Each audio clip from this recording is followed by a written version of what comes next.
Amén y amén. Bueno, vamos con la clase del día de hoy, hermanos. Arrancamos y hoy nos toca la teología del Nuevo Testamento 2. Ya el ciclo pasado estuvimos viendo la teología del Nuevo Testamento 1. Hoy nos toca la teología del Nuevo Testamento 2. Vamos a comenzar con algunas generalidades, hermano. Vamos a ver el nombre de la asignatura y pues como lo acabamos de estar diciendo hace un momento, el nombre de la asignatura es Teología del Nuevo Testamento 2. Año académico, bueno, pues usted ya sabe, estamos en el ciclo número 6 del año 2026. Estamos hablando, hermanos, que ya hoy en este ciclo estaríamos completando el tercer año y el próximo año, pues ya sería el último año de ustedes, ya cumplirían los 4 años que corresponde a lo que es el estudio de la teología. Ok. Duración del ciclo, del curso, pues van a ser 21 semanas que vamos a estar juntos, hermanos, que vamos a estar aprendiendo de la palabra de Dios durante 21 semanas. Durante 21 semanas, no, si el tiempo pasa volando, hermano, el tiempo pasa, pero increíblemente rápido. Increíblemente rápido. 21 semanas que vamos a estar juntos aprendiendo y la clase, pues, el día viernes en horario de 7 a 8:30 p.m. Facilitador, pues, su servidor, José Luis Uribe Pérez. Ok. Veamos la descripción de la materia, hermano, de la asignatura. ¿Qué es lo que vamos a estar aprendiendo? Bueno, la asignatura Teología del Nuevo Testamento 2 estudia las epístolas paulinas, analizando sus fundamentos doctrinales, éticos y pastorales en su contexto histórico. Son las cosas que vamos a estar viendo. Doctrina, ética, fundamento pastoral, el contexto histórico. En esas 4 cosas nos vamos a basar. La doctrina de cada una de las epístolas, la ética que enseña cada una de estas epístolas, el enfoque pastoral que le da también a cada una de las epístolas y el contexto histórico, que es algo que no nos puede faltar, hermano, que es algo que nos caracteriza a nosotros como seminario, enfocado siempre a lo que es el contexto histórico. El curso desarrolla habilidades de interpretación bíblica y aplicación práctica al ministerio. Son 2 cosas bien básicas, hermano, que nosotros debemos de llevar, ¿verdad? Tanto lo que es la interpretación bíblica como la aplicación práctica. 2 cosas que van a ir de la mano. Los temas destacados, bueno, Cristo, la iglesia, la salvación y el liderazgo cristiano.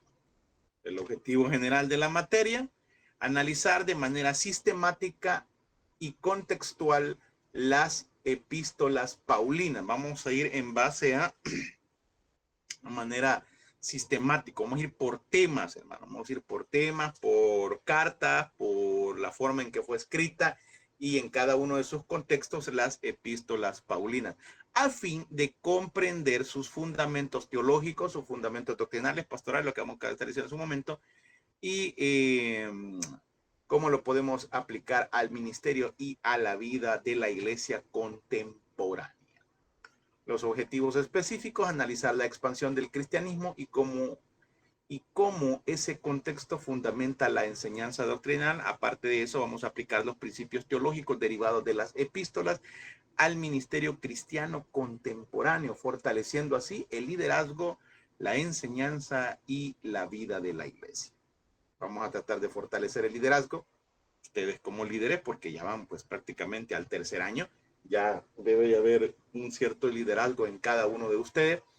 La enseñanza, obviamente, hermano, ya van para tercer año, bueno, están en tercer año, y de aquí es donde vamos a tener el semillero, hermano, para que ustedes puedan enseñar, no solo dentro del seminario, sino también donde Dios los coloque. Y también, pues, la vida de la iglesia. La metodología exactamente la misma que vamos a estar ocupando durante los 4 años, el método expositivo combinado con la participación personal de los alumnos. Todo esto ayudado por el material didáctico que usted tiene en sus manos, el que es el folleto guía, las diapositivas que va a estar siempre viendo ahí en su computador o en su dispositivo, y preguntas y respuestas para analizar y discutir temas importantes. La evaluación, asistencia y exámenes Google Form. La asistencia siempre va a ir de la mano, hermanos, con algunas tareas que vamos a ir dejando. Y eso va a ser el puntaje. Usted sabe de que si usted entró a clase, si no hay ninguna tarea, por el simple hecho de haber participado en la clase, ya ganó 10 puntos. O sea, acuérdese que en un mes son 4 clases, eso le genera 10 puntos por clase, le suma el 40%. Y el otro 60% es en base al examen que vamos a estar haciendo, que como le decía la clase del miércoles, no sé si hoy lo vamos a hacer de manera presencial y de manera así expositiva. Le voy a preguntar 1 o 2 preguntas máximo. Si usted las contestó, bueno, sacó 10. Si no la contestó, si de 2 contestó 1, 5. Y si de las 2 no contestó ni una, ni modo, lo vamos a ver aquí el próximo ciclo. Ok. El cronograma, pues ahí está ya establecido, hermano. Vamos a ver el primer examen el 10 de julio, segundo examen el 14 de agosto, tercer examen el 18 de septiembre y el último examen el 30 de octubre. Y ahí finalizamos el ciclo, hermano. Ese viernes 30 de octubre salimos ya del ciclo. Ahí vamos a estar viendo la carta a los Efesios, la carta a los Filipenses, la carta a los Tesalonicenses, la carta a Timoteo, la carta a Tito y la carta a Filemón. Ahí están distribuidos, hermano, como lo vamos a ir viendo durante estos 5 meses que vamos a estar juntos. Vamos con lo que es la carta a los Efesios. Carta a los Efesios, hermano. Vamos, ve ahí en su material, por favor. Página número 1. Página número 1 en su material. Ahí en su material también usted tiene unos mapas. Ahí tienen unos mapas donde le aparece en qué lugar fue escrito cada una de las cartas. Ahí le aparece, hermano, en qué lugar fue escrita la carta a los Efesios, la carta a los Tesalonicenses, la carta a Timoteo. Todo eso está plasmado en un mapa, hermano, para que usted se ubique a dónde es que estaba el apóstol Pablo cuando escribió cada una de estas cartas. También por ahí hay un mapa conceptual donde da más información con respecto a el apóstol Pablo y también los viajes misioneros. Viajes misioneros del apóstol Pablo. También ahí lo va a poder encontrar, hermano, para ir conociendo más de nuestro Señor Jesucristo. Ok. Entramos en materia, hermano. Se le considera uno de los escritos más profundos y teológicamente ricos del Nuevo Testamento. La carta a los Efesios, hermano, tiene una riqueza literaria, una riqueza teológica y unos temas tan profundos, hermano, que los vamos a ir viendo y desarrollando, primero Dios, y completando los 6 capítulos de la carta a los Efesios. La carta a los Efesios fue escrita por el apóstol Pablo de Tarso, y es un mensaje dirigido a los creyentes de Éfeso, que destaca la grandeza del plan de Dios en Jesucristo. El propósito principal, hermano, es enseñar que la salvación es por gracia y revelar la identidad de la iglesia como el cuerpo de Cristo, formado por judíos y gentiles en una unidad. Esto es importante, hermano. ¿Por qué? Mire, la gente en esa época, en ese momento, todavía estaban con lo que era la salvación, que si era por obras o no, cosa que en la actualidad, lastimosamente, la iglesia sigue peleando ese tema. Lastimosamente, la iglesia todavía sigue en discusión que si la salvación es por obras o no, que si yo me debo de portar bien para ser salvo. No, yo me porto bien porque es un reflejo de mi salvación, pero no es que yo me tengo que portar bien porque si no me van a borrar del libro de la vida, porque si yo no voy al culto, no vaya a ser que Dios se enoje y me mande un castigo. Año 2026, la iglesia ya no debería de tener esos problemas. Lastimosamente todavía lo sigue teniendo, pero nosotros vamos a ir conociendo, hermano, lo que la carta a los Efesios quería enseñar con respecto a la salvación por gracia y revelar la identidad de la iglesia, hermano, y esa unidad judío, gentil, y ya no hubo diferencia, porque ya no hay diferencia entre judío, griego, mujer y hombre, ya no. Y cuando estamos hablando, hermano, que no hay diferencia entre mujer y hombre, no vaya a ser como tergiversan esos versículos por ahí, ve hoy en el mes, que están ellos alborotándose ahí un montón de cosas y está sacando versículos fuera de contexto, hermano. Pero bueno, mire, cuando habla de que son una sola cuestión, es que él no hace acepción de personas, hermano. Él no tiene problemas con ese tipo de cuestiones. Ahora bien, vea, exhorta a los creyentes a vivir de manera digna de su llamado, reflejando una vida transformada en santidad, en amor y firmeza espiritual. Cuando usted es firme espiritualmente, hermano, usted nada lo mueve. Y no se va a mover, no por enojo, no por capricho, sino porque hay una fe pensante, porque hay una fe razonada de lo que usted va a explicar, de lo que usted va a compartir con aquellos que le cuestionen, con aquellos que sepan la fe y la esperanza que hay en cada uno de nosotros. Veamos las generalidades del libro, hermano. Las generalidades de la carta a los Efesios. Bueno, ¿cómo se llama el libro? Carta a los Efesios. Ese es el nombre completo, hermano. La carta del apóstol Pablo a los Efesios, o la epístola a los Efesios. Carta o epístola es exactamente lo mismo. Entonces, ¿cómo se llama el libro? La carta a los Efesios. ¿Quién es el autor? El apóstol Pablo. El apóstol Pablo. Vaya completando eso, hermano, de una sola vez. De una sola vez vaya completando. ¿Quién es el autor de la carta a los Efesios? El apóstol Pablo. Ok, avancemos. El propósito del libro, el propósito de la carta es fortalecer la fe a los creyentes en Éfeso.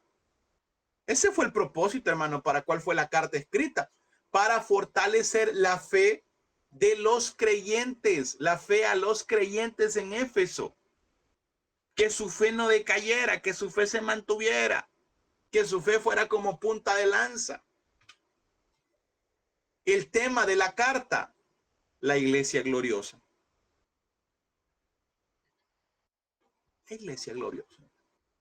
El poder de la iglesia. Y cuando estamos hablando de la iglesia, no estamos hablando de cuatro paredes, hermano, porque eso no es una iglesia, eso es un templo. La iglesia somos nosotros, el cuerpo de Cristo, usted y yo. Nosotros somos la iglesia. Usted no debe decir, hoy me toca ir a la iglesia. No, me toca ir al templo, porque la iglesia es usted. La iglesia somos nosotros.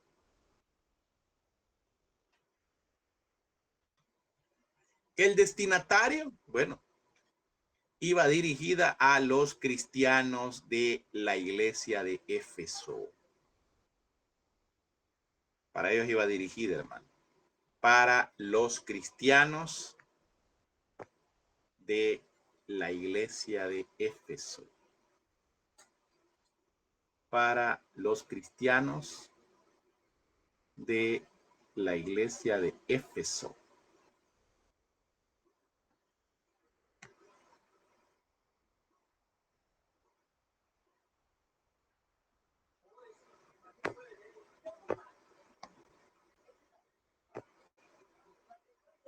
Okay.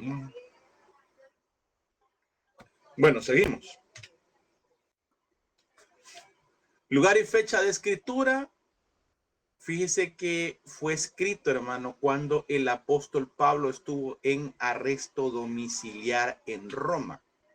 y la fecha de escritura fue aproximadamente entre el año 60 al 62 después de Cristo. El lugar en Roma, donde el apóstol Pablo estuvo en un arresto domiciliar. O sea, él le habían alquilado un lugar, tenía como un apartamento, por decirlo así, donde podía recibir visitas, donde podía enseñarle a la gente, algunas que otras personas que llegaban a visitarlo por ahí, aunque estaba encadenado, hermano, a pesar de estar encadenado, pero le era permitido poder recibir visitas y poder adoctrinar. Entonces, en ese arresto domiciliar fue cuando el apóstol Pablo escribe la carta a los Efesios, fecha del 60, entre el 60 al 62 aproximadamente. Las palabras claves que encontramos en la carta a los Efesios: gloria, cuerpo y lugares celestiales. La gloria de la iglesia, la gloria del pueblo, la gloria de Dios, la gloria de Jesucristo. El cuerpo, pues un solo cuerpo en Cristo, o este cuerpo corruptible también se menciona por ahí. Y lugares celestiales, donde fue que el Mesías se fue a sentar, a lugares celestiales.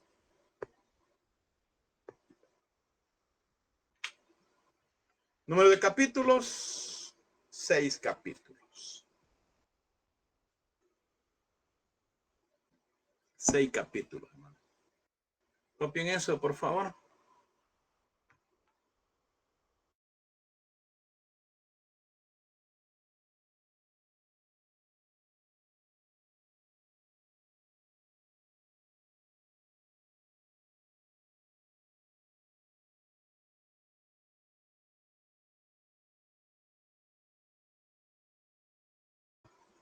Ok. Seguimos.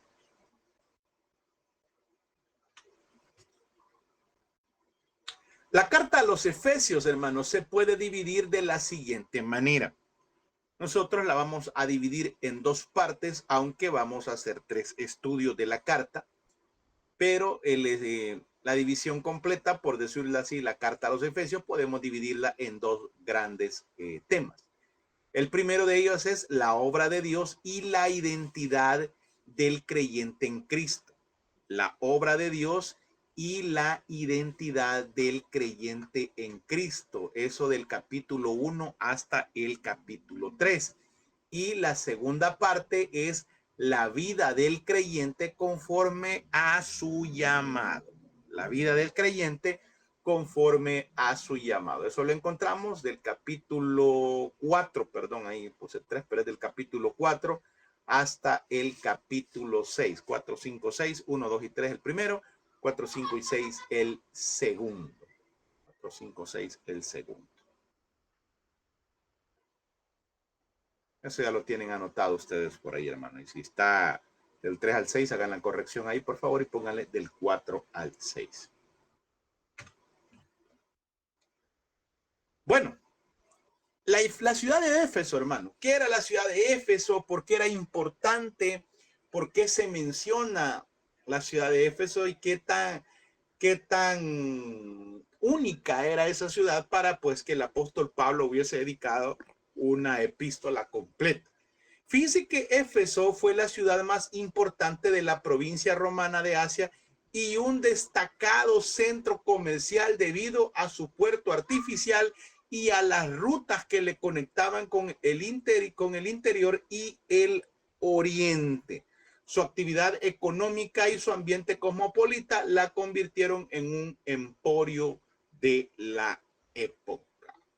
Recuerden, hermanos, que donde hay movimiento económico, se vuelve una ciudad muy importante, hermano. Entonces, por eso la ciudad de Éfeso era una ciudad bastante importante, hermano. Y aparte de todo lo cosmopolita, toda la ambientación que había, las diferentes naciones que llegaban, todo lo que había alrededor, hermano. La ciudad era famosa por el majestuoso templo de Diana o de Artemisa, considerado una de las 7 maravillas del mundo. El templo de Diana fue considerado como una de las 7 maravillas del mundo antiguo.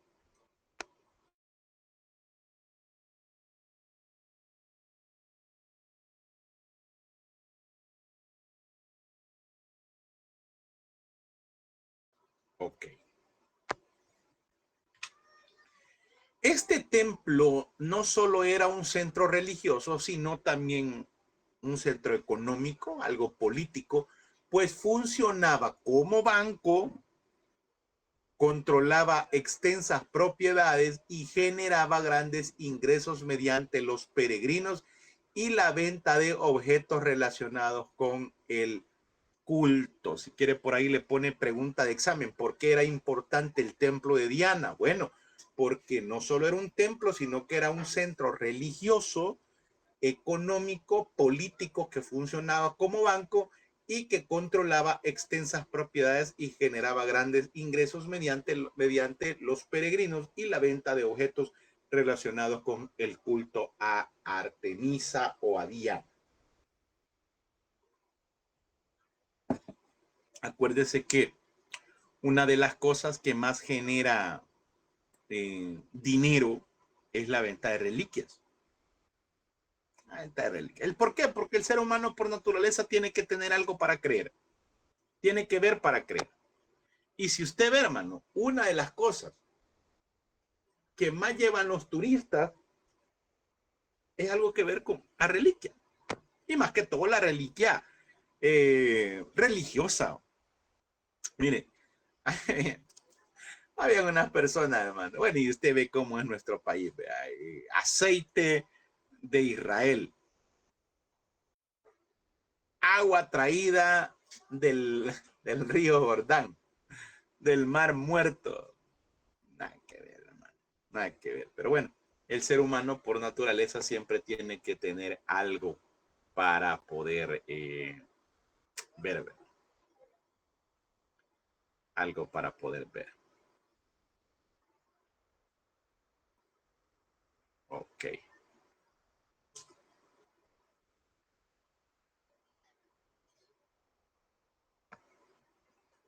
Bueno, seguimos.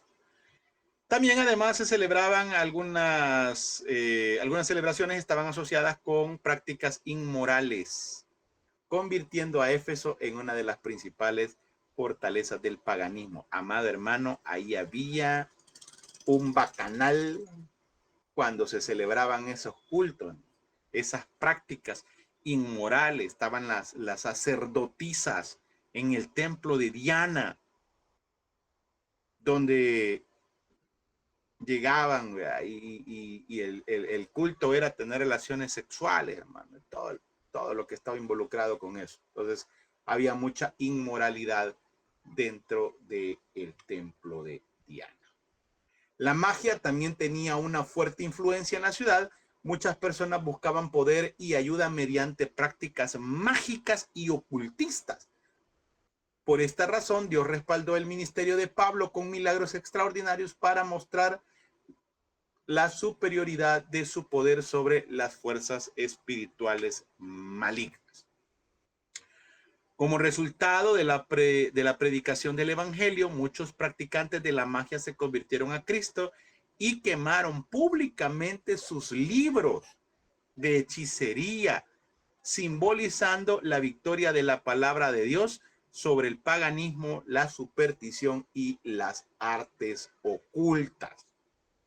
Fíjese que me quiero hacer una pausa ahorita y quiero que vaya conmigo, por favor, a el libro del Apocalipsis. Me voy a adelantar un poquito, hermano, voy a adelantar un año, pero ya que estamos tocando la carta a los Efesios, es importante que usted sepa esto.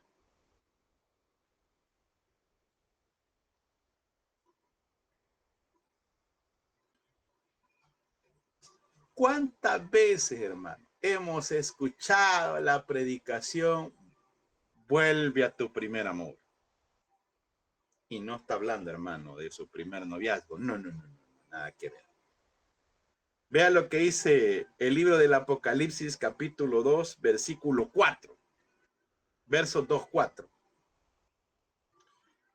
es el mensaje a Éfeso. El mensaje a la iglesia de Éfeso. Efesios 2, Apocalipsis 2:4. Pero tengo contra ti que has dejado tu primer amor. Hermano, y empiezan, ¿verdad? Hermano, usted que se ha ido de la iglesia madre, regrese, porque en la iglesia que usted está, no fue en la que usted dejó el ombligo, no fue en la que usted nació. Vuelva a su primer amor, vuelva a su iglesia lo espera. Herejía, hermano. Está hablando de eso. Cuando le está diciendo a la iglesia de Éfeso que vuelva a su primer amor, le estaba diciendo de este evento. Cuando hicieron un regreso a la palabra, cuando se dio este evento de que hubo unos magos, unos hechiceros, que cuando les llegó la palabra empezaron a quemar los libros. Y hicieron una recolección de libros bárbara, hermano, una cantidad de dinero que invirtieron en esos libros, que le tengo una noticia, esos libros son caros, hermano. Esos libros son caros y la gente los compra. Aquí una Biblia económica vale $5 y todavía a la gente le duele comprarla. Una Biblia de estudio anda por $40, $50. Y decimos nosotros, ¡qué caro! Es que, hermano, las Biblias de estudio son caras. ¿Cuánto gastamos en otras cosas? Pero bueno, no es ese el punto ahorita. Lo que le quería contar era este evento de que la iglesia de Éfeso, o la ciudad de Éfeso, se practicaba mucho lo que era la magia, la hechicería. Pero cuando llegó el cristianismo, todo el ocultismo, toda la superstición y todo eso se vino abajo. Entonces, después se habían enfriado. Por eso el apóstol Juan, cuando escribe el Apocalipsis, le mandan un mensaje al ángel de la iglesia de Éfeso, es decir, al pastor, y le dice, regresa a tu primer amor, regresa aquello, vuelta a la palabra, regresa aquello que a él, ardía el corazón por servir a Dios. A eso se refiere. Fundación de la iglesia de Éfeso. Después de su ministerio en Corinto, Pablo visitó brevemente Éfeso, donde dejó a Aquila y a Priscila mientras continuaba hacia Jerusalén. ¿Quiénes dejó encargados en Éfeso? A Aquila y a Priscila. Y esto lo vimos, hermano, en la teología del Nuevo Testamento 1, cuando vimos el libro de los Hechos de los Apóstoles. Ahí estudiamos esto. Entonces los deja establecidos a ellos ahí y él continúa hacia Jerusalén. Aunque fue una visita corta, reconoció la gran importancia estratégica de la ciudad para la expansión del evangelio y planeó regresar. Él les dijo, voy a regresar a Éfeso. En su segunda visita comenzó predicando en la sinagoga, pero tras la oposición de algunos judíos, trasladó su enseñanza a la escuela de Tirano, donde estuvo durante aproximadamente 2 años. Dice, pero después de dar una buena interpretación, ¿se le puede predicar a la iglesia? Sí, claro que sí. Es que mire, yo siempre les he recomendado esto. Primero, explique el contexto histórico. Eso es lo básico. Dígale, hermanos, esta es la interpretación de este pasaje en su contexto sociopolítico cultural, por ejemplo. Explica. Y ya después que lo explicó, dice, hermano, hoy lo vamos a aplicar a nuestra vida. Y usted se va y se da una predicación espectacular. Pero solo espiritualizar cada versículo, solo alegorizar, no es bueno. Porque todo debe de ir primero, literalmente, hasta donde sea posible. Ese es un principio hermenéutico. La Biblia se debe de interpretar literalmente hasta donde sea posible. Ese es el principio básico de hermenéutica. Pero si yo voy y todo lo quiero espiritualizar, eso se llama alegorizar. Y la alegoría trae mucha herejía, a veces abrazada.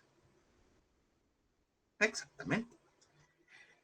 Les mencionaba el día miércoles con ustedes, creo que lo hablé. Tengan cuidado con lo que escuchan. Amadas hermanas, tengan cuidado con lo que escuchan.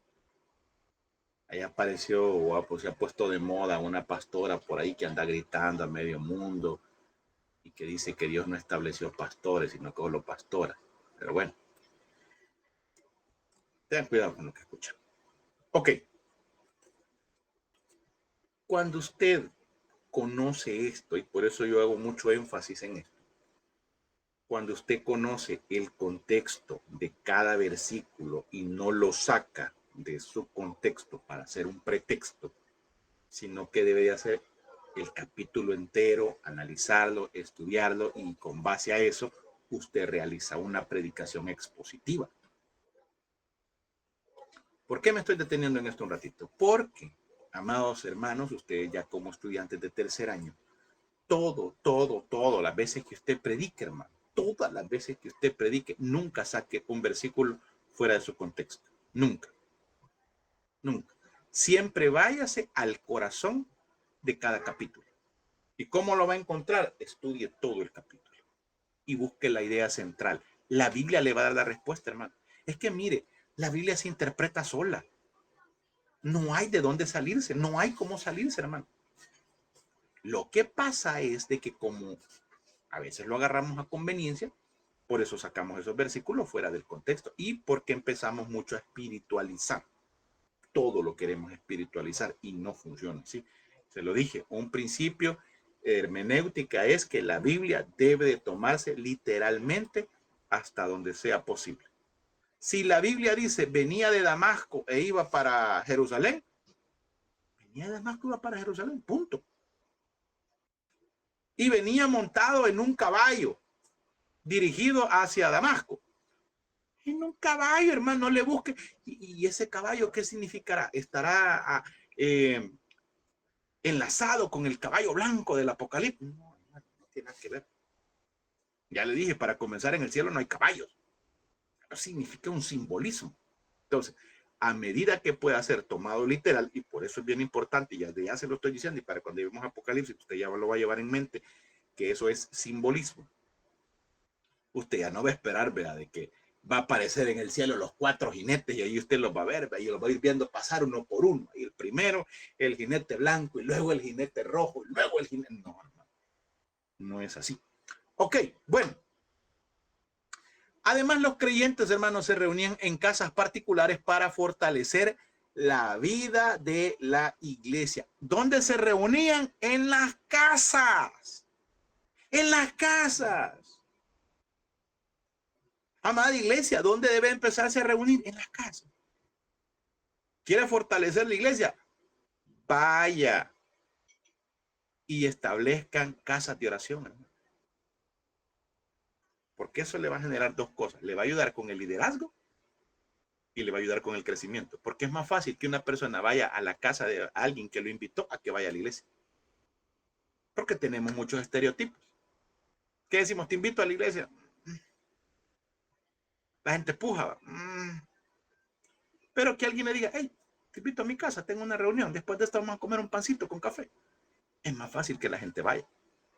Y como usted como pastor tiene un grupo de líderes que usted los capacita, que usted les enseña, que esto que está aprendiendo se los está transmitiendo a ellos, usted ya abarca más personas. Tiene 4, 5, 6 casas de oración donde están siendo discipulados. No a repetir el sermón del domingo, hermano. No, a discipular, a enseñarle a la gente a platicar. Ya va a ser más fácil poder hablar, poder dialogar, poder preguntas y respuestas, hermano. Cosa que no se puede hacer en el templo. Por eso es bien importante. Vea que es que mira, hermano, las casas de oración son bíblicas. Son bíblicas, hermano. Porque ahí se fortalece. Ok, avancemos. El ministerio tuvo un éxito extraordinario.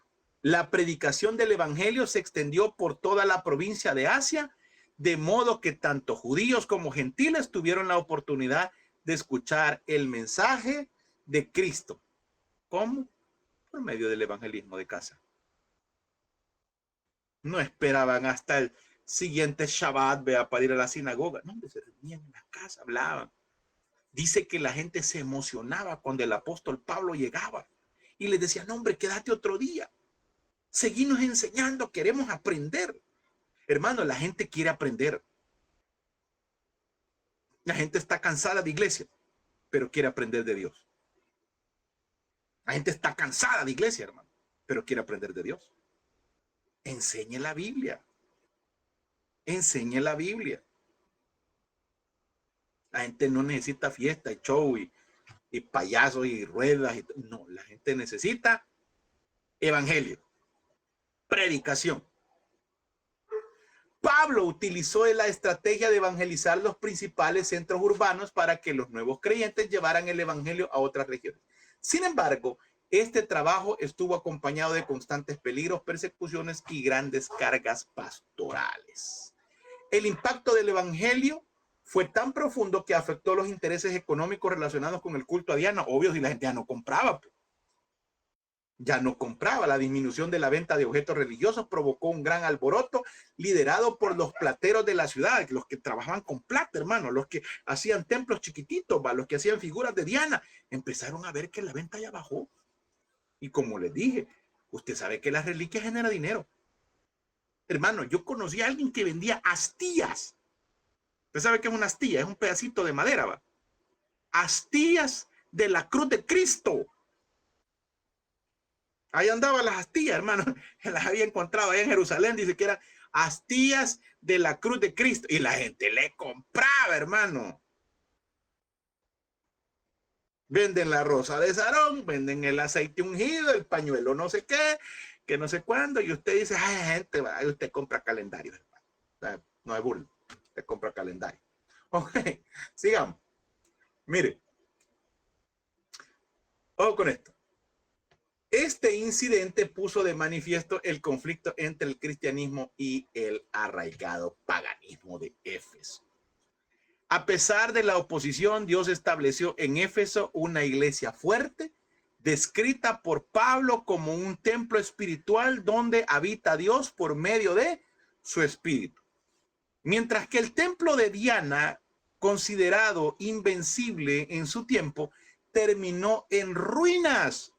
La obra espiritual iniciada por el evangelio permaneció como un testimonio duradero del poder de Dios. Cuando la iglesia predica y enseña, la gente se convierte y deja de tanto ritualismo, hermano. Deja de comprar tanto,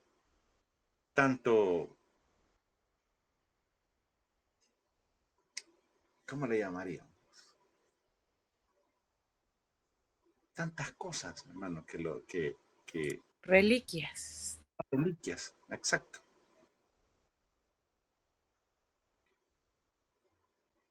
Mejor sigo, hermano. No me quiero meter en otro tema. La obra de Dios y la identidad del creyente en Cristo. Amuleto, sí. Sí, hermano, sí. Sí, que no le... Mire.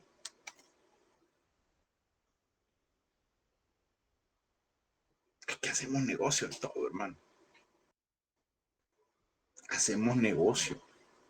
Allá vendían escapularios. ¿Y aquí qué venden? Cruces. No es igual. Allá vendían rosarios. ¿Aquí qué le venden? Cadenas con la estrella, David. ¿Es malo? No. No es malo. Pero es lo mismo. Es lo mismo. ¿Es malo? No, si yo tengo una, ahí la tengo. ¿Me la pongo? No. ¿Es malo? No. No. Pero que no lo hagamos eso como religioso. O sea, nos vendieron hasta la idea de que si yo ando eso, ando protegido. Póngase la camisa y que le metan 6 plomazos a ver y no le van a pasar. Ok, avancemos. La obra de Dios y la identidad del creyente en Cristo. La obra de Dios y la identidad del creyente en Cristo. Esta sección enseña que los creyentes reciben bendiciones espirituales en Jesucristo como parte del plan eterno de Dios. Yo también, hermano, 2 botellas traje. Dios venía, pero feliz, que me las había bendecido el sacerdote.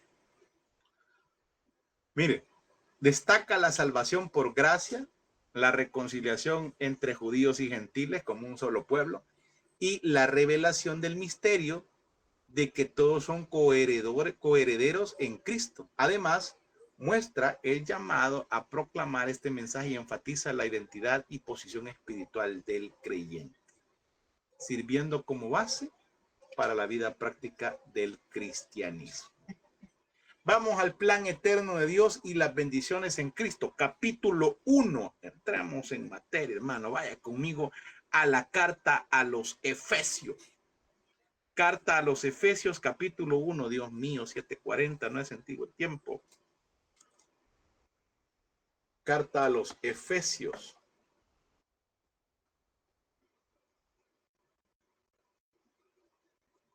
Carta a los Efesios, capítulo 1. Téngalo ahí listo, hermano, que lo vamos a ir leyendo. Ahí lo vamos a ir leyendo. La iglesia vivía en una ciudad influenciada por el poder religioso y mágico.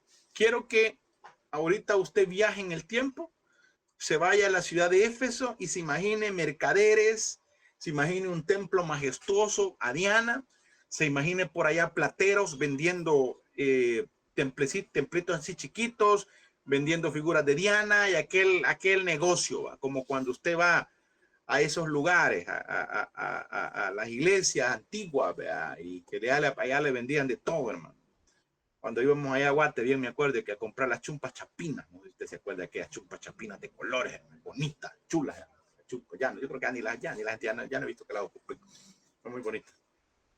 Y la gente iba a comprar, íbamos a comprar reliquias. Yo allá me compré un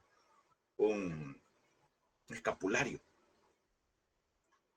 Y la maña de uno, yo no sé si usted alguna vez lo hizo o no, andar metiendo el escapulario en la boca, darlo mordiendo. Si usted nunca lo hizo, gloria a Dios, porque le voy a contar.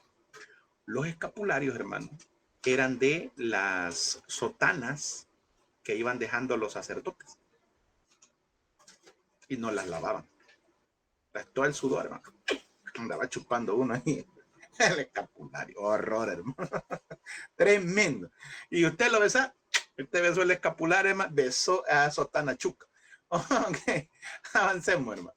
Miren, Pablo afirma la supremacía de Cristo sobre toda la autoridad espiritual y los creyentes necesitaban seguridad de su identidad frente a la influencia externa, porque ellos necesitaban, bueno, ¿y en qué nos vamos a basar nosotros? O sea, aquí tenemos a Diana que nos está amedretando, tenemos los magos de un lado, hermano, la idolatría, y del otro lado la hechicería. Y pega fuerte, hermano. Pega fuerte. Mire, voy a contar. Cuando nosotros estuvimos allá en el Valle de Izalco, allá estuvimos sirviendo en Cantón Las Higueras, así, cuando nos íbamos a orar a la montaña con el pastor, allá nos íbamos a la montaña, al Valle de Izalco a orar. Y vimos varias veces, hermano, nosotros conocimos las chozas de los brujos, ya estaba en una esquinita así, pasábamos por ahí, estaban carrazos que llegaban, hermano. Unos trocas chuladas que llegaban ahí a las chocitas de los brujos. Y nos íbamos al Valle de Izalco a orar y veíamos todo eso, y el valle muy religioso, hermano, muy dado a la religión. Y cuando le hablo de religión no le estoy hablando de la iglesia católica, hermano, estoy hablando del evangelio. Muy dados a la religión, hermano. Muy dados a que usted no podía usar short porque era pecado. Usted no podía andar sin manga larga porque era pecado. O sea, una religiosidad tremenda, hermano. Usted no podía jugar pelota, eso era sacrilegio. Que al pastor lo hubieran tecniqueando con nosotros. Era sacrilegio. Mire, si una vez lo criticaron como usted no tiene una idea. porque lo llegaron a visitar, lo buscaron de otras iglesias. Creo que una invitación a predicar, no me acuerdo qué era. Llegaron un sábado a mediodía, hermano. Él vivía aquí en Santa Tecla, para que tengan una idea, y se había ido a vivir al Valle de Izalco. Allá hace un calor como usted no tiene idea. Y él acostumbrado del frío de Santa Tecla. Cuando llegan al valle, allá a la casa de él, a tocarle la puerta, y abre la puerta. Hermano, él estaba en short, estaba en camiseta y en sandalias. Estaba en su casa. ¿Sabe qué hicieron los religiosos cuando lo vieron? Solo se dieron la vuelta y se fueron. Y después andaban diciendo que el pastor andaba en pecado. ¿Y por qué? Porque se vestía con chores. Y un siervo de Dios, aunque esté en la casa, no puede usar chores. Y tiene que andar de manga larga. Porque es un pastor. Religiosidad. ¿Qué pasaba acá? Exactamente lo mismo. Exactamente lo mismo. Mire, los creyentes necesitaban seguridad de su identidad frente a influencias externas. ¿Qué era eso? Presenta la elección, adopción, redención y herencia como parte de un plan eterno. Amado hermano, como tarea. Como tarea. No evaluativa, pero conozca estos conceptos porque puede hacer que se los pregunten en su examen. ¿Qué es elección? ¿Qué es adopción? ¿Qué es redención y herencia? Y herencia espiritual. No me voy a poner la que me dio mi papá cuando se murió. No. Ponga ahí herencia espiritual. ¿A qué se deriva? Principalmente me interesa más adopción, elección, adopción y redención.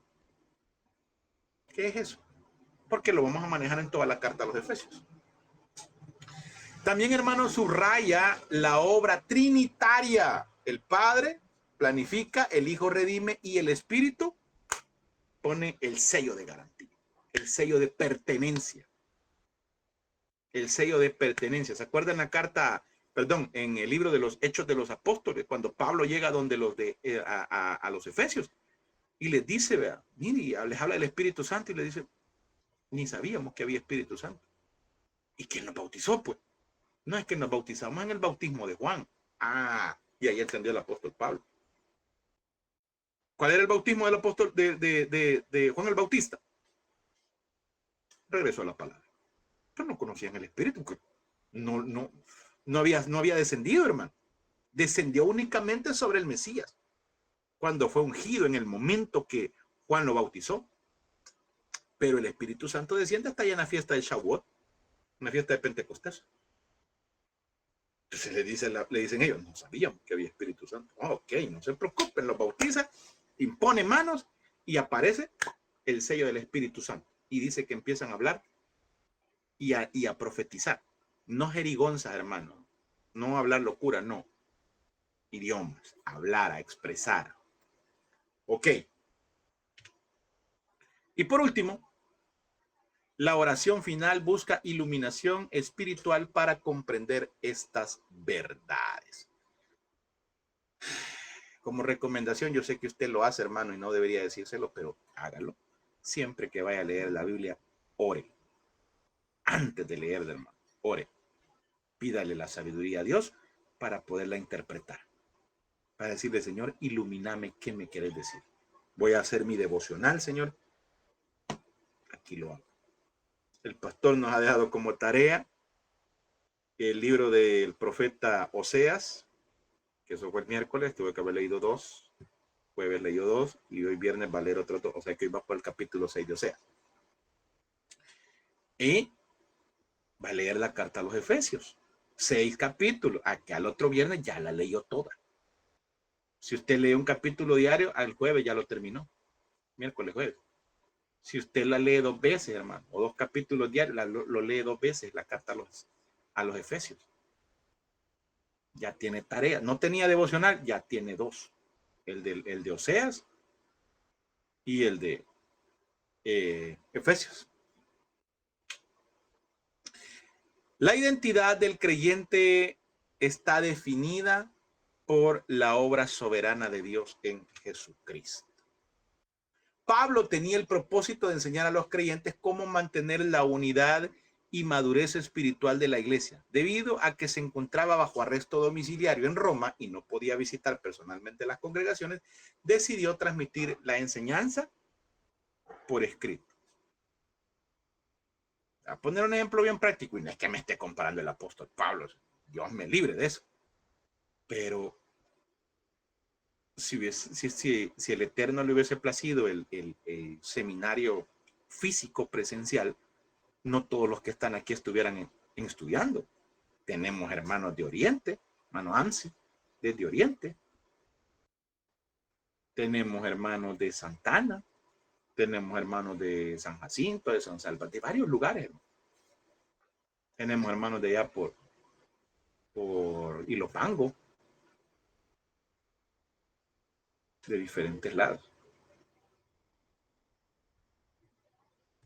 El calor fuerte de Oriente, ya vamos, tremendo, tremendo, tremendo. Es más caliente que el propio San Miguel, AMSI, donde está usted, o es igual, ahí me confirma, por favor. Nunca he ido ahí, no conozco. Algún día me invita para ir a conocer. Mire, igual de caliente, ¿eh? Tremendo, tremendo. Yo conocí San Rafael Oriente, un calor que hace ahí, hermano. Calor bárbaro, y todavía la gente se envuelve. Tienen frío, dice, se envuelven. Por Dios, yo estaba que me asaba. Mire, vea qué interesante esto. Cuando escribió esta epístola, Pablo llevaba cerca de 30 años sirviendo a Cristo y había realizado varios viajes misioneros fundando iglesias en distintas regiones del Imperio Romano. Aunque estaba preso, gozaba de cierta libertad para recibir visitas y escribir cartas. Entonces, recibía visitas, él escribía las cartas y se las mandaba a las iglesias. Le llegaban y le decían, mira, Pablo, la iglesia, por ejemplo, la iglesia de Corinto tiene estas preguntas. Ah, ok. Y venía el apóstol Pablo y empezaba a redactar cartas. Ok, la carta también destaca la fidelidad de los creyentes en Éfeso, a quienes Pablo llama fieles en Cristo Jesús. Este reconocimiento refleja una vida de obediencia, constancia y compromiso con Dios, constituyéndose en un ejemplo para todos los creyentes. Vámonos a la carta. Hoy sí. Vea lo que dice. Efesios 1, del 1 al 3. Pablo, apóstol de Jesucristo, por la voluntad de Dios, a los santos y fieles en Cristo Jesús que están en Éfeso. Lo acabamos de estar leyendo porque les decía así. Les estaba dando mire, Pablo los estaba poniendo por lo alto. Pablo estaba refiriéndose de una manera tremenda a los creyentes de Éfeso y les decía fieles en Jesucristo. Mire qué bonito sería que un pastor se exprese así de su iglesia. No, los hermanos fieles a Cristo. Tremendo, hermano. Tremendo. O saber que, mire, usted sabe que usted tiene gente fiel en su iglesia, hermano. Gente que no falla. Culto lunes, culto martes, culto miércoles. Ahí están servidores constantes. Y hay unos que son como el cometa Halley. Los ve de vez en cuando. Y usted los conoce muy bien quiénes son, hermano. Usted sabe y sabe con qué servidores cuenta y con quiénes no. El apóstol Pablo decía lo mismo y él hablaba de los de Éfeso. ¿Y qué decía? No, hombre, estos son fieles en Jesucristo. Ok. Verso 3. Bendito sea el Dios y Padre de nuestro Señor Jesucristo, que nos bendijo con toda bendición espiritual en los lugares celestiales en Cristo. Este verso lo ocuparon los creciendo en Asia. Y aparecía el Señor bendecido con toda bendición espiritual. Hermanos, que sea bendecido con toda bendición espiritual, porque el siervo quiere un templo y una camioneta y que no está hablando de eso. Vamos a ver de qué está hablando. Mire, cuando Pablo afirma que Dios nos ha bendecido con toda bendición espiritual en lugares celestiales, enseña que en Cristo los creyentes poseen todos los beneficios de la salvación, incluyendo el perdón de pecados, la adopción como hijos de Dios, el poder del Espíritu Santo, los dones espirituales y la capacidad para hacer la voluntad de Dios y la esperanza de la vida eterna. Esos son, hermano, la bendición espiritual que usted y yo tenemos. Bendecido con toda bendición espiritual, sí, amén. ¿Y a qué se refiere? Hermano, usted y yo tenemos la salvación. Ese es el milagro más grande que Dios pudo haber hecho en nosotros, la salvación. Porque no es por obra, no, nosotros no hicimos absolutamente nada, hermano, para salvarnos. Fue por su gracia y su misericordia.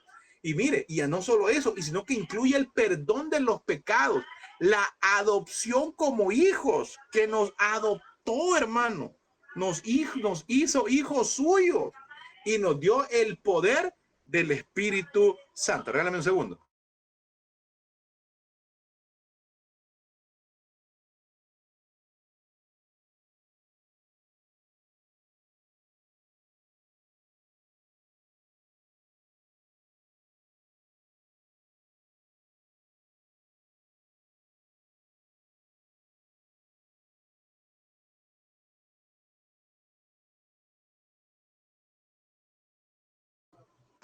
Ok, estamos de regreso, hermano.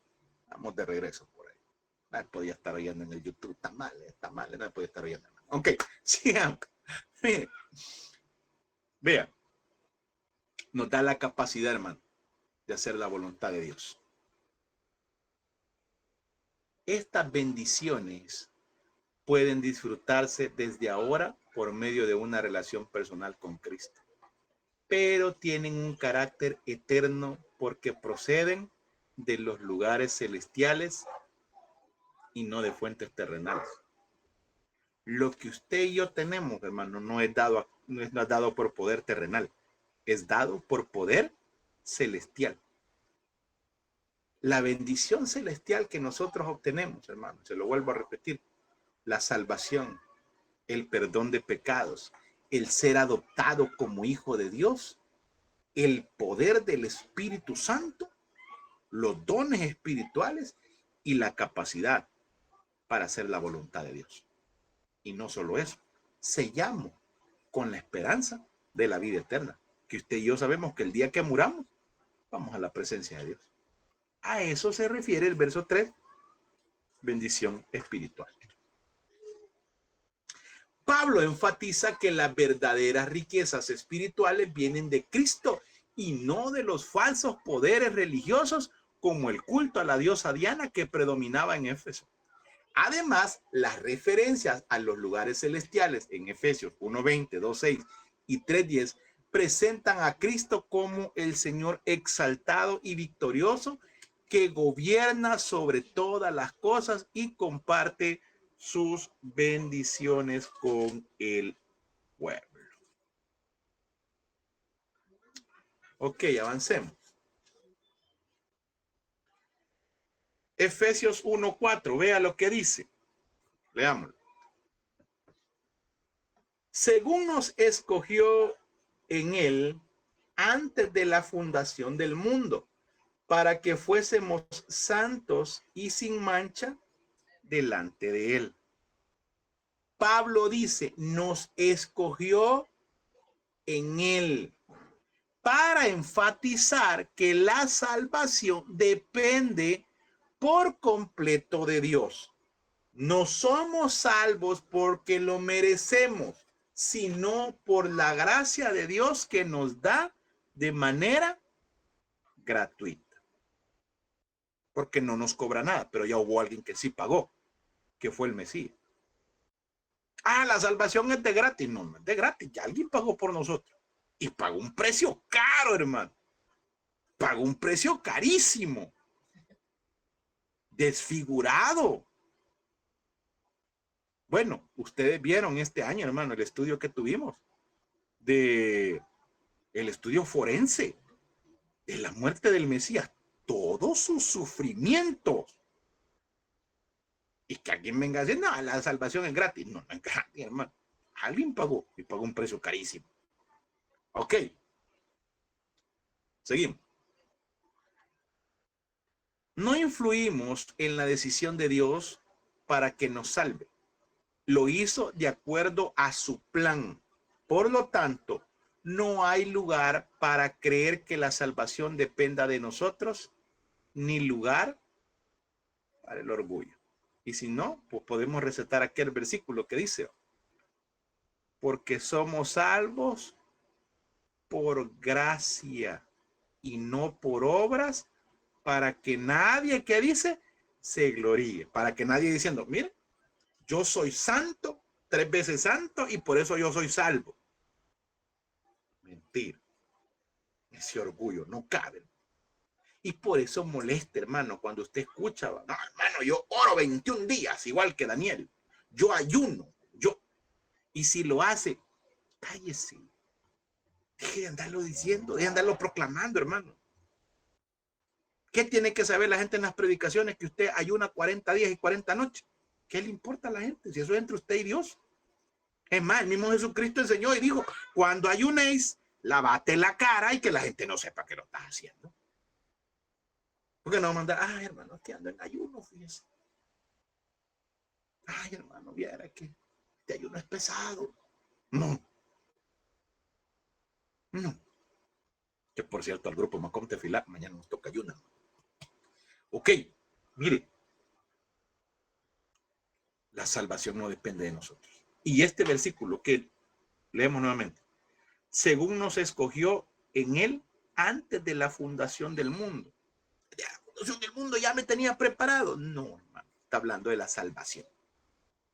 Desde antes que todo fuese formado, desde antes que la tierra existiera, que el cosmos y todo lo que existe, ellos ya tenían el plan de redención. A eso se refiere. No está diciendo, hermano, que había dicho, José Luis Uribe desde aquí ya está elegido. No, no está diciendo eso. Está hablando que la salvación ellos ya la tenían planeada. Ya la tenían lista. Ya sabían que el plan de redención se iba a ejecutar por medio del sacrificio de Cristo Jesús. Eso se refiere ese versículo. Si no lo leemos nuevamente, para irnos al versículo 5. Vea lo que dice. Según nos escogió en él, en el sacrificio de él, en su obra redentora, antes de la fundación del mundo, para que fuésemos santos, sin mancha, delante. ¿Cómo íbamos a ser santos, hermano? No por medio de su sacrificio, porque no es por nuestras obras. No habla del humano que están hablando de salvación. Ya lo voy a leer bien. Vea. Verso 5. Efesios 1:5. Leemos desde el 4. Para que fuésemos santos y sin mancha delante de él. En amor, habiéndonos predestinado. ¿Se acuerda que en la carta a los romanos vimos este estudio y aprendimos qué era la predestinación? Que fue una palabra latinizada, que la palabra original griega es la palabra proorizo, que significa nos llamó, nos invitó. No que dijo este sí, este no, este sí, este no. Como la malinterpretada doctrina de la elección incondicional. Eso no es cierto. Eso no es cierto, hermano. Eso no es bíblico. Porque entonces estamos haciendo a Dios un Dios injusto. Porque ya lo está condenando a alguien y dice la palabra que él no condena a nadie. Entonces se contradice la Biblia. Si yo digo que él me condena a mí y este ya lo salvó. Ahí usted destrona eso, hermano. Con eso, con esa razón, con ese versículo, usted destrona esa teoría, esa doctrina, como le quiera llamar, de la elección incondicional. Eso no existe.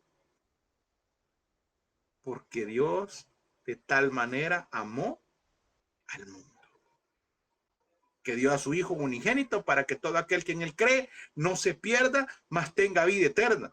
Pero esta es la condenación, que los hombres amaron más las tinieblas que la luz. Porque Dios no envió a su Hijo a condenar al mundo, sino a que el mundo fuera salvo por él. ¿Condena a Dios al mundo? No. No. Dice, este sí, este no. Este sí, este no. No. Ahí entiende usted prácticamente fácil la doctrina de la predestinación, hermano. Hay llamada. Mal llamada predestinación, primero una palabra latinizada. La palabra original es la palabra proorizo, que significa nos llamó, nos invitó. Sigamos leyendo. En amor, habiéndonos invitado o llamado para ser adoptados hijos suyos por medio de Jesucristo según el puro afecto de su voluntad. ¿Y por qué nos hizo hijos suyos? Porque Él quiso. Porque es su voluntad. Porque a Él le plació, hermano. Esta es otra forma de enseñarnos que la salvación proviene de Dios y no de nuestros propios esfuerzos. Por su gran amor, Dios decidió recibirnos como hijos suyos. Mas a todos a los que creen en su nombre, les dio potestad de ser hechos hijos de Dios. Él dio el regalo, hermano, así lo puso. Yo digo, yo voy a sacrificar a mi hijo y estaba en los planes desde antes de la fundación del mundo, lo que acabamos de ver hace ahorita. Ellos ya habían planeado todo. Ya lo tenían armado todo el paquete. Por amor. Aquí lo está diciendo, hermano. Por amor, no por obra, no porque lo merezcamos. Entonces, ¿qué podemos hacer nosotros para ganar la salvación? Nada. Entonces podemos vivir como nosotros queramos. No he dicho eso. Porque si usted ama, usted se va a portar bien. ¿Por qué es fiel usted, hermano, a su pareja? Si usted me dice, soy fiel porque si no Dios me va a castigar. Está mal. Está mal, mal. Erróneo. ¿Por qué debe de ser fiel usted? Porque ama. El día que usted le pierde el miedo, hermano, a faltar a la iglesia por temor, usted va a aprender a amar a Dios. Usted va a aprender a amar a Dios. Es que si no voy al culto, Dios me va a pegar. Es que si no voy en Semana Santa y me voy a la playa, voy a chocar. Es que si los hermanos oyen que estoy oyendo música, Dios me va a castigar. ¿Por qué hace o deja de hacer las cosas usted? Por amor. ¿Por qué le es fiel usted a su esposa o esposo? Porque lo ama. Porque si usted me llega a decir a mí, no, es que yo le soy fiel porque Dios me puede castigar. Entonces no lo ama, lo hace por miedo. ¿Y qué predica la iglesia? La teología del miedo. Si usted no viene al culto, va a ir a chocar, hermano. Si usted no viene, ya va a ver, Dios le va a mandar una enfermedad. Ya va a ver, Dios le va a mandar una enfermedad. Y ahí va a venir llorando a pedir un milagro. Es que Dios no actúa así, hermano. Dios no actúa así. ¿Por qué vamos entonces a la iglesia? Porque lo amamos. ¿Por qué está estudiando teología usted? Porque lo ama. ¿Por qué estoy sentado yo aquí detrás de un monitor y de un dispositivo? Porque amo al Señor. Y esta es una muestra de lo poquito que yo puedo hacer, hermano. Del inmenso amor que Él me tiene y misericordia. Que sus misericordias son nuevas cada mañana. Porque no hemos sido consumidos, dice la palabra. Cuando usted entiende esta teología, empieza a perder el miedo, hermano. Y empieza a entender que a Dios se le ama, se le respeta, y no por miedo.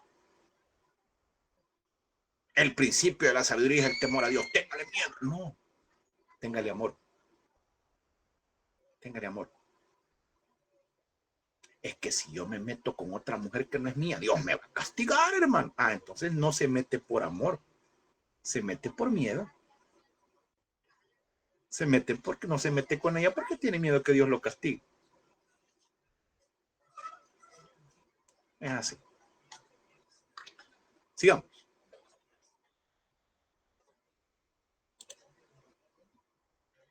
En la cultura romana, un hijo adoptado recibía los mismos derechos, privilegios y herencia que un hijo nacido en la familia. Exactamente lo mismo. Pablo utiliza esta imagen para mostrar que nuestra relación con Dios es real, segura y permanente. Por medio de Cristo, ya no somos extraños ni alejados de Dios, sino miembros de la familia, amados y aceptados por Él. Por eso Él dice, nos adoptó, nos hizo hijos suyos. Ahora, la pregunta importante es, ¿ha aceptado usted la invitación de formar parte de la familia de Dios mediante la fe en Jesucristo? Le ha dicho a usted, Señor, yo quiero ser parte de tus hijos. Señor, yo creo, te amo y estoy contigo porque te amo, no por lo que me vas a dar. Lo hago porque te amo, Señor. Y cuando usted entiende esa parte, Dios empieza a bendecir. Cuando usted entiende esa parte, hermano, póngale un ejemplo de que empieza a ofrendar, a diezmar, a bendecir por amor. Uy, usted entendió todo, hermano. Y Dios empieza a bendecir y a decir, este entendió que las cosas es por amor.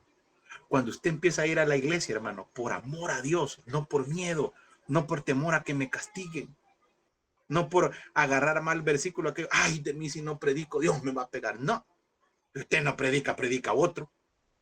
Así de sencillo, hermano. Usted no predica, Dios va a levantar a otro. ¿Usted cree que yo me he puesto mis colochos y le digo, no, Señor, yo soy tu siervo y tenés que bendecirme porque si no el seminario Esdras ya no va a funcionar? Levanta otro, punto. Se acabó. No crea que le voy a torcer la mano a Dios y voy a ver toda la gente que depende. No. ¿Sabe qué me hubiera hecho el Señor? Lulu. Levantemos otro. Por eso ustedes que ministerios van, ministerios vienen. Ministerios se levantan, ministerios caen. ¿Y cuáles son aquellos ministerios que caen? Aquellos que se creen los dueños de la salvación.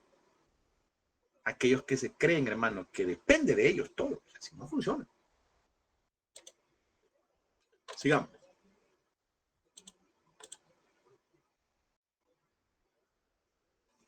Versículos del 6 al 7.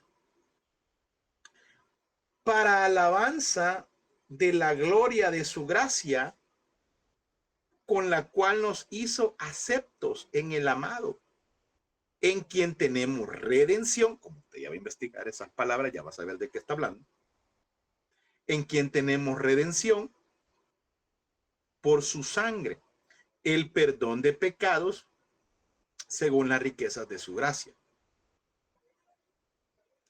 Dios nos aceptó por su gracia, no porque lo merecimos, sino por su gran amor. Gracias a Jesucristo, ahora pertenecemos a la familia de Dios y disfrutamos de una relación cercana con Él. ¿No ha escuchado usted que después que usted acepta a Cristo, que le dicen?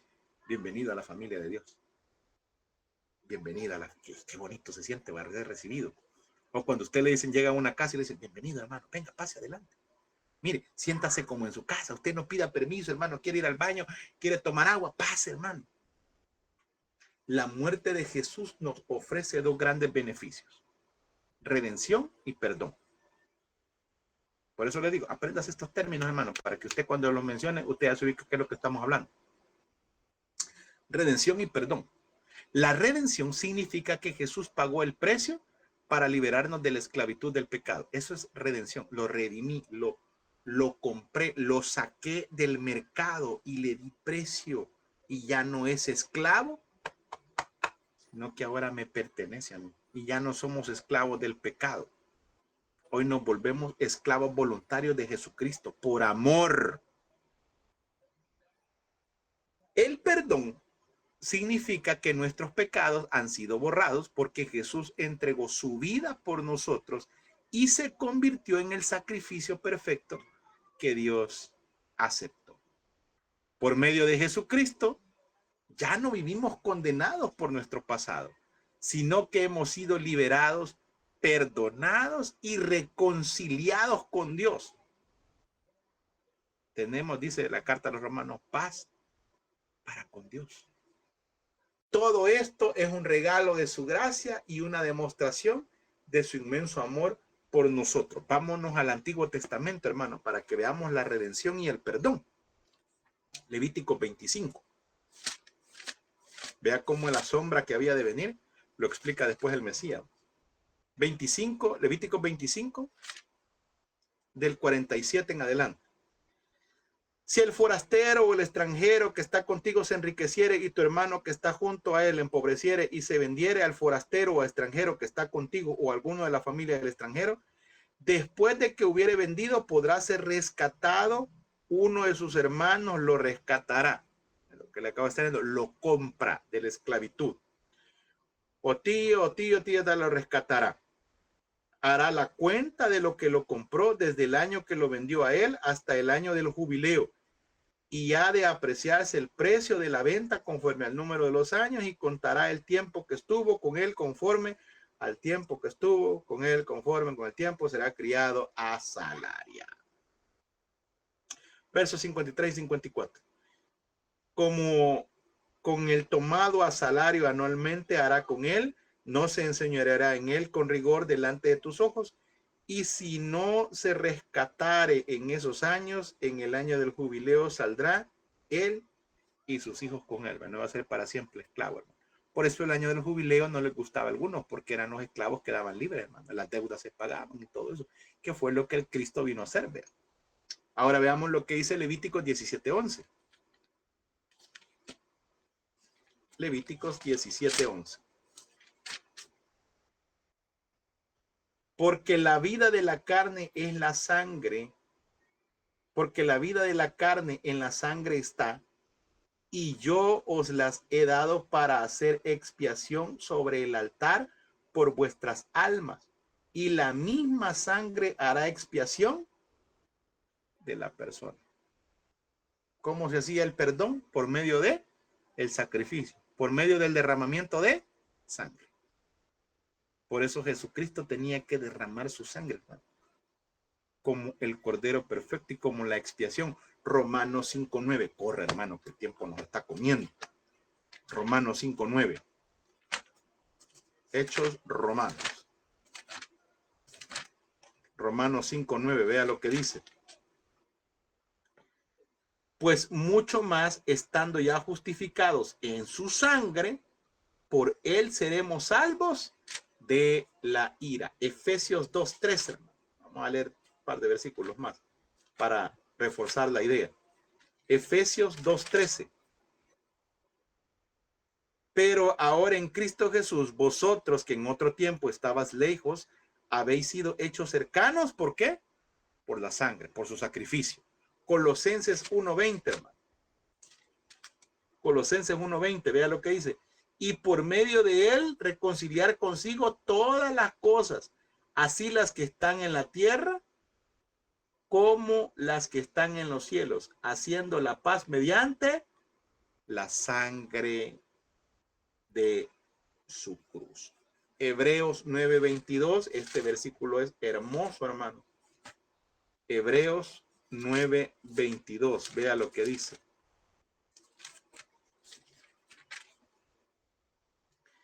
Y casi todo es purificado según la ley con sangre, y sin derramamiento de sangre no se hace remisión. Primera de Pedro 1:19.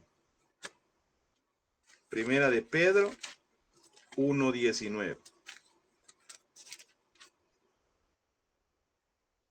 Sino con la sangre preciosa de Cristo, como de un cordero sin mancha y sin contaminación. Recuérdese que era el cordero pascual, vea, que tenía que ser sin defecto alguno. Efesios 1, vamos a leer del versículo 8 al 10. Se lo leo rápido, hermano. E hizo que sobreabundase para con nosotros en toda sabiduría e inteligencia, dándonos a conocer el misterio de su voluntad, según su beneplácito, el cual se había propuesto en sí mismo, de reunir todas las cosas en Cristo en la dispensación del cumplimiento de los tiempos, así las que están en los cielos como las que están en la tierra. La gracia es el regalo de amor que Dios ofrece a las personas para salvarlas. No podemos obtenerla por nuestras buenas obras, esfuerzos o religiosos o méritos personales. Es un regalo que Dios da gratuitamente. ¿Puede una persona ser salva sin ir a la iglesia? Sí. Sí. Sí. ¿Nunca ir a la iglesia? Sí. Y tengo ejemplos bíblicos que los puedo dar. Entonces, cuando usted entiende, hermano, que a la iglesia se va por amor, porque quiere aprender, porque quiere conocer más de Dios, usted entendió el evangelio. Porque usted no necesita la religiosidad para ser salvo. Usted para ser salvo, dice, necesita abrir su corazón, recibir a Jesús como su salvador personal. Que si confesares con tu boca y creyeres en tu corazón que Dios te levantó de los muertos, serás salvo. Los únicos requisitos, por fe, porque por gracia soy salvo y no por obra. ¿Sí? El más conocido, el ladrón en la cruz, correcto. No por obras, para que nadie se lo oríe, para que nadie diga, no, yo soy salvo por mis obras, mire todo lo que yo hago. Para recibir esta gracia debemos de reconocer que no podemos salvarnos por nuestros propios méritos y confiar únicamente en Jesucristo como nuestro Salvador. La salvación es posible por medio de la fe en Él. Entonces, cuando a usted le digan, hermano, usted va a perder la salvación y que usted me la dio Jesucristo. Punto. Nadie se la puede quitar, hermano. Nadie. Nadie. Si el autor de la salvación no se la quita, ¿usted cree que él la va a quitar otra persona? Además, Dios tenía un plan que no fue comprendido plenamente hasta la muerte y resurrección de Cristo. ¿Cuál era el plan? Reunir en una sola familia a las personas de todas las naciones, tanto judíos como gentiles, formando un solo pueblo bajo el gobierno de Jesucristo, quien es la cabeza de la iglesia. Sea judío, sea lo que sea, necesitan a Jesucristo. Muy judío puede ser, pero si él no tiene a Cristo en su corazón, él no es salvo. Así de sencillo, así de fácil. Entonces, judío y gentil valen exactamente lo mismo. Solo cierro con un versículo, hermano, antes de retirarnos. Vea lo que dice la palabra. Versículo 12. A fin de que seamos para alabanza de su gloria, nosotros los que primeramente esperábamos en Cristo. En él también vosotros, habiendo oído la palabra de verdad, el evangelio de vuestra salvación, y habiendo creído en él, fuisteis sellados con el Espíritu Santo de la promesa. ¿Quién nos selló? El Espíritu Santo. ¿Y qué es ese sello? Pertenencia. ¿Se acuerda que los emperadores tenían un anillo? Y con ese sellaban. Eso era símbolo de pertenencia. A nosotros nos selló el Espíritu Santo diciéndole que le pertenecemos a él. Versículo 14. ¿Y qué es el Espíritu Santo? Que es las arras de nuestra herencia hasta la redención de la posesión adquirida para alabanza de su gloria. ¿Y qué eran las arras, hermano? La garantía que se le daba a alguien. La garantía que el novio le daba a la desposada diciéndole, aquí te dejo esto como garantía de que voy a regresar por ti. El Espíritu Santo es las arras, la garantía que, como dijo Cristo, voy pues a preparar lugar para vosotros, para donde yo estoy, vosotros también estéis. Y esa es la garantía, hermano, que un día usted y yo vamos a estar con nuestro Señor Jesucristo. Mis amados hermanos, hemos llegado al final de la primera clase de la teología del Nuevo Testamento 2. Así es de que gracias, hermano. Gracias por habernos acompañado en esta noche. Si alguien tiene alguna duda, alguna pregunta o alguna consulta,